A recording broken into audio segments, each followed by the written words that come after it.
20 Aogositra 2024 magnano mbalatsara tompoko lahy mbalatsara tompoko vavy asaigna no magnaraka ny ajepriam-baovao hatramin'ny farany eto amin'ny radio antony filazantsara.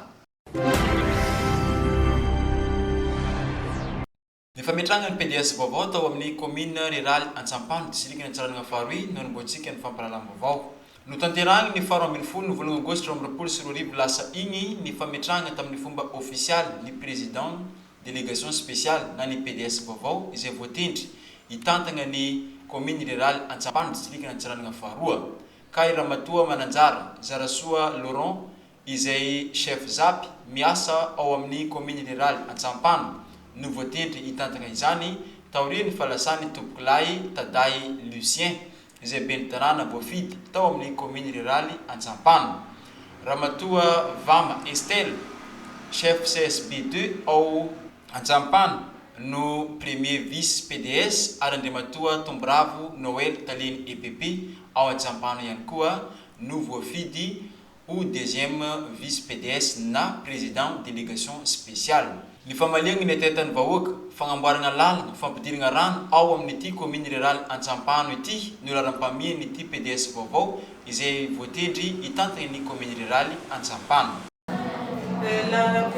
Laharam-pahamena misy amin'ny PDS dia natanteraka ny karamany personnel izay namako mitintiny ity commune Antsampano ity ka tsy maintsy atao 22 jara zegny ny natanteraka ny karama izay ny andrandrandro hatry ela.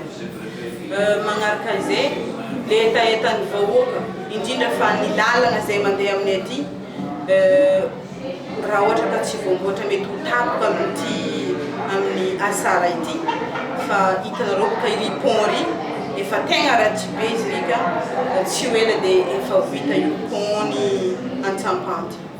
Dia manaraka izay ity commune ity vita fa mbola misy zavatra tsy vita satria mbola tsisy rano ato ka agnisan'izay anatanteraka zay koa atoato ampitriky rano amin'ny commune Antsampano zegny laram-pahamena misy.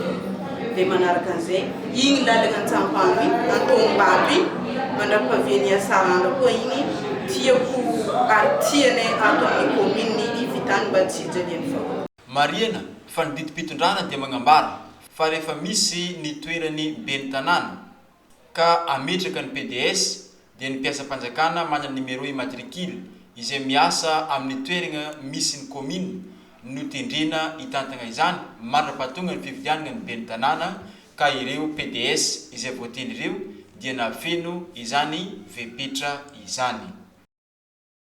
Araka ny lalagna 2014-020 izay nampiany lalagna 2018-011 izay mikasika ny toloboka sy ny ra-pahefana aby izy ireo. Rehefa dia tsy maintsy mpiasam-panjakana na fonctionnaire zegny managna numéro matricule tsara, managna antonasa ary miasa agnatin'ilay localité misy an'ilay commune. Dikan'izay agnatin'ilay fiara-padidignan'ny commune no ho proposegna na ho atolotra amin'ny fanjakana foibe ana ministère na tany fisara-pahefagna zegny ho apetraka hitantagna ny commune mandritra ny fotoagna zay hitantagnana sy tabela. Dikan'izay izany hoe ny PDS zany misy ny président misy ny vice-président anankiroa, misy ny premier vice-président misy ny deuxième vice-président ka izy telo io dia tsy maintsy mpiasam-panjakana avokoa ary managna numéro matricule. Dia anjarany ministère na tany fitara-pahefana no mamoaka ny didim-pitondrana izay soniavin'ny ministre ametraka an'ireo délégation spéciale na ny olo zay tantagna zay délégation spéciale. Tilanonana fametrahana PDS vaovao na président délégation spéciale ity dia teo ambany fitarian'ny préfecture-ny Antsiranana Andriamatoa Mananjara Lucien sy ny chef district Dego 2 Andriamatoa Zavilay Adrien. Tanagna ao amin'ny commune rurale Antsampano district Antsiranana faharoy ihany atsika ao anatin'ity fampahalalam-baovao ity fa ny fitokanana ny bureau ny commune vaovao izay nasiam-pagnavaozana no antsika ny fampalaam-baovao. Any lehibe no sady manatantara tamin'ny commune rurale Antsampano ny daty ny 20 aogositra 2024 izay nagnatanterahana ny lanonana roatonta ny fametrahana ny PDS vaovao sy ny fitokanana ny bureau ny commune izay nasiam-pagnavaozana ny zoma lasa igny. Taorian'ny fametrahana ny PDS dia nitokanana ihany koa ny bureau ny commune Antsampano izay nasiam-pagnavaozana ka vola mitetigny 730 tapitrisa ariary no nandisiny navita izao fotodrafitrasa izay tafiditra ao agnatin'ny tetikasa ny fitondram-panjakana amin'ny alalan'ny PIC 2 ka commune fito ao Antsiranana faharoa no nisitraka ity fotodrafitrasa ity ka agnisan'izany ny commune rurale Antsampano izay nitokanana ny 20 ny volana aogositra lasa igny. Ankoatra ny fanavaozana ny bureau ny commune sy ny trano fivoagna sy fidiovana dia nitolorana matériel de bureau toy ny seza, latabatra ary sosena na ordinateur ihany koa ity commune ity mba hoentigny magnatsara ny asa fampandrosoana ny commune Ambanivohitry Antsampano. Alla fahafantarantsika azy fa ny projet pika dia nomena ny andraikitra zay tandrify azy ampiasa zay vola avy amin'ny fitondram-panjakana izay. Tsara marihana ihany zay fa tetikasa-panjakana zany ny tetikasa-pika. Ka nomena didy nomena andraikitra ny tetikasa mba hanohana commune vitsivitsy ato anatin'ny faritadiana. Raha ny ato anatin'ny Diego 2 zany dia misy commune fito no tohana ny tetikasa-pika. Fa manerana ny faritadiana manontolo dia misy commune telopolo zany zay irahan'ny tetikasa-pika miasa. Ity zany dia mbola ao anatin'ny programme fanjakana amin'ny fanohanana an'ireo collectivité décentralisée. Tsy fanaovana fotodrafitrasa ihany fa misy fanampiana maro betsaka ho ataon'ny tetikasa-pika amin'ireo commune zay miasa. Anisan'izany ny fanatsarana ny standard de service, fanatsarana ny service omenana vahoaka.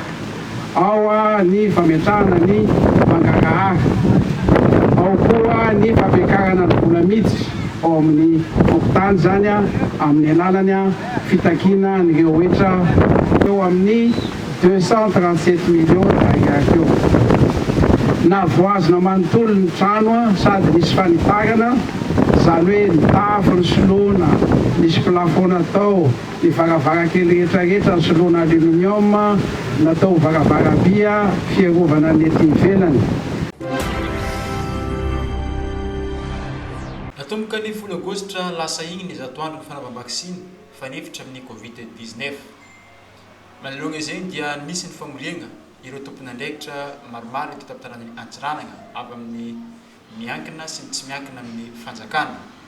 Ny alakamisy lasa teo igny izay itadiavana ny fomba indesiny magnentigna ny olo tsiraikaraiky avy mba hiroso amin'ny fanatanterahana ny vaksiny fagnefitra amin'ny Covid-19. Ny mpitondra fanjakana sy ireo acteur maromaro ary ireo mpitariky fikambanana sy ao anatin'ny fiangonana isantsokajiny teto tapitarana Antsiranana ahafahana nametrapetraka namelabelatra ny mikasiky fanatanterahana ny fanaovana vaksiny fahobe amin'ny ady amin'ny Covid-19 izay atao agnatin'ny zatoandro. Ka maromaro ny hevitry ny boka atao agnatin'izay ny fivoriana zay izay agnamafisana izay fanatanterahana izay fanaovana vaksiny zay sy ny fisitrahan'olo ny vaksiny eto atapitarana Antsiranana. Atsika ho zany mbola agnatin'ny ady amin'izay Covid-19 zay fa ny zavatra voalohany fiarovana azahoantsika fiarovana hiady amin'izay Covid-19 zay ny fagnanaovana vaksiny. Efa maro na vita vaksiny isorana atsika hita tapitarana Antsiranana amin'izay rehetrarehetra zay fa mbola be koa ny mbola tsy nagnano, mbola tsy nisitraka an'izay. Indrindra koa atsika nagnano tapany zay tsy natody izy isaka farany.